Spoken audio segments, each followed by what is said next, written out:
All right, so the workflow that you're going to use is that you're going to get your composition, and you can have some graphics that are going to match up to your audio. So I'm going to do a very simple animation to a drum loop. So I'm going to have one piece of text that is going to relate to the kick drum.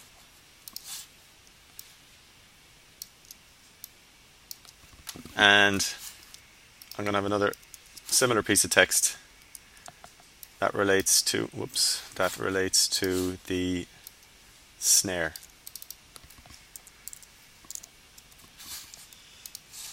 Now I'll just line up that anchor point there. Okay, so I'm going to get a piece of audio called drums. Now to bring the audio down, it's just as simple as dragging it down onto the timeline.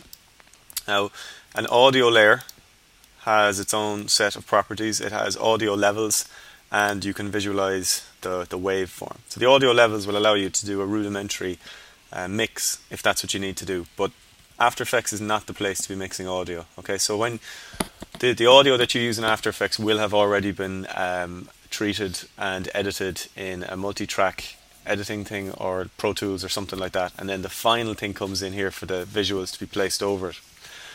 Now, when you're if you hit the space bar, you're not going to hear the audio. You can only hear the audio when you do what's called a RAM preview. Now, a RAM preview is basically creating a render file in your memory, in your RAM, and then playing back that render file. So it's much like Final Cut, where you render the timeline. It exports a QuickTime file of that edit, and then that is essentially what you're watching when you watch the clips on the timeline. You're watching your rendered sequence. This is the same. Now, to do a RAM preview, you can use your preview section up here. On the right hand side, you have RAM preview. So that's going to preview my timeline, and it's going to include the audio, because in composition preview I have audio checked. Now you can switch off the audio if you don't want to be listening to the audio every time you do a RAM preview. Let's turn that up a little bit. So I'll leave that unchecked. Now if you want to just listen to the audio, then you can go up to Composition, Preview, Audio, and you can do it either from the position of the playhead or the entire work area. You're better off getting used to the shortcuts, and the shortcut is the full stop, or the dot, or the period key, whatever you want to call it, on the numeric keypad. So if you just press that, it will give you back your audio. Now, if there was animations going on here, I wouldn't be able to see those animations because I'm just previewing the audio. Now, if I want to just preview a small part from here, let's say, then I'll hold down the Alt and hit the dot key. Should have played from there. Yeah, no. Composition, preview, audio.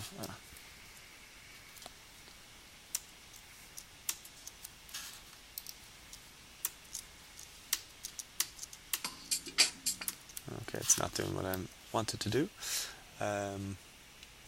So if I do it through here, maybe. Audio preview, here forward. I was doing it the opposite way around. So the period key will just give you from here forward, and then if you hold down Alt, it will give you from the start of the timeline, and it'll play through.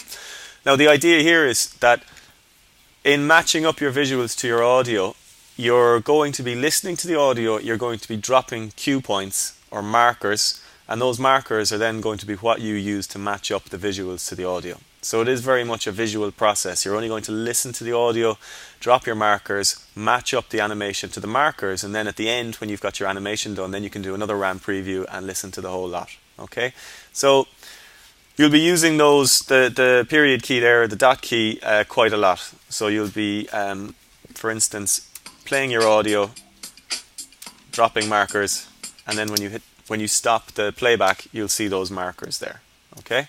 Now the markers are dropped using the asterisk key on the numeric keypad as well.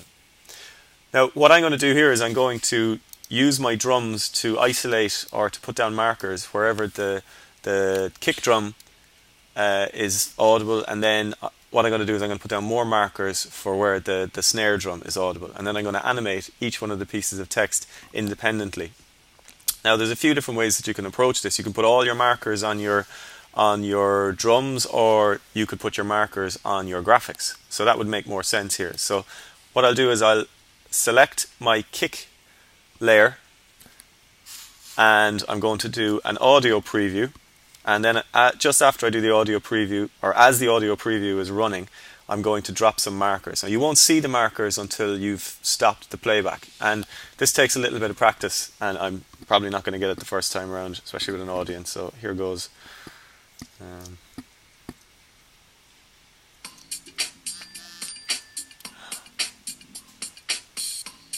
I did the wrong one. I did the snare. Okay, I'll go again.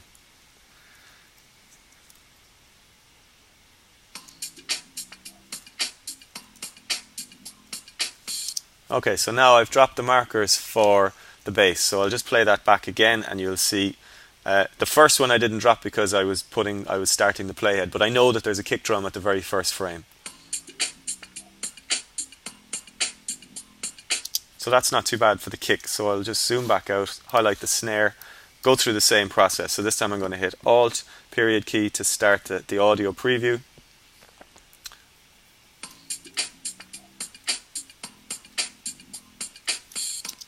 Now I have two layers, snare and kick, with the markers on the appropriate layers, so I can...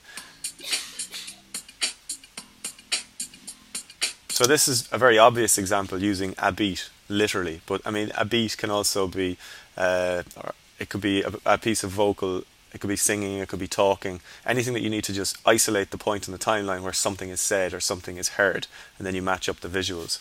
So what I can do now is I can go into my kick, pull up the position. What I'm going to do is I'm actually going to make it grow, but I'm going to make it grow not by using the scale. I'm going to make it grow by decreasing the Z position. So it's going to move closer to me and appear to get bigger. And then at the end I'll put in a camera around the side, and it'll look a little bit more impressive. So I'll turn it into a 3D layer, both into a 3D layer, and I'll pull back up just the P for position, put in my first keyframe, and bring the playhead back, and then I'm just going to move it out slightly and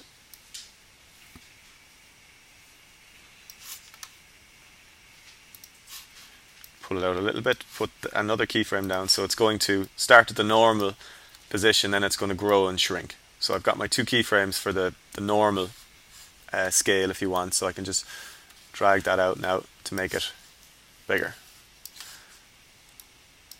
So if I preview that now, I'll see the first kick. Okay, so all I need to do now is just to copy and paste these keyframes up to the point on the timeline where the kick drum happens.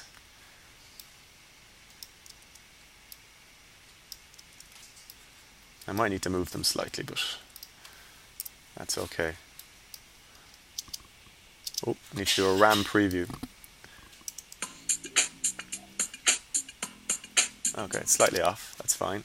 It's doing something a bit weird at the start. That's fine. So I'll just grab them all, pull them back so that it actually grows on the kick.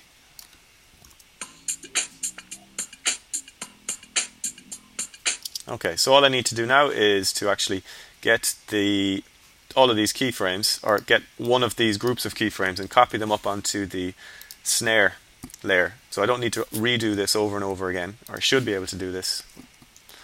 Bring the playhead where I need it to be and copy these, paste them up here.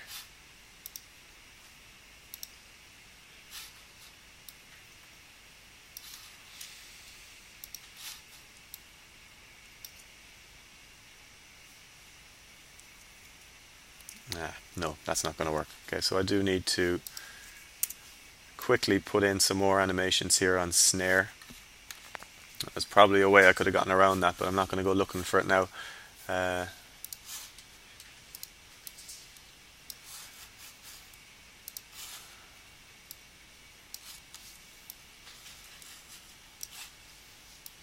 Okay, same thing, just copy and paste.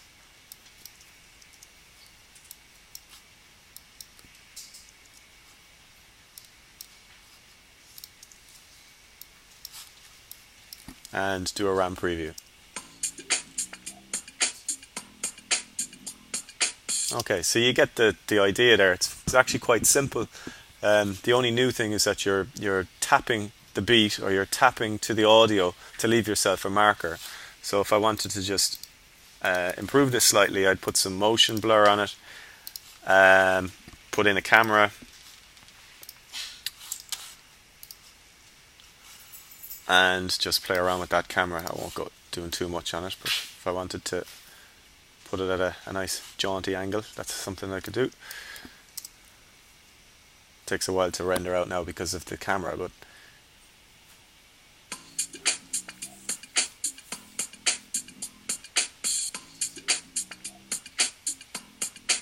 so this is a RAM preview. But if I wanted to just listen to the audio again, I'd just be using that period key and it wouldn't play back. And similarly, if I didn't want the audio to play, if I just wanted the visuals to be rendered, click mute audio and it'll just give me the animation.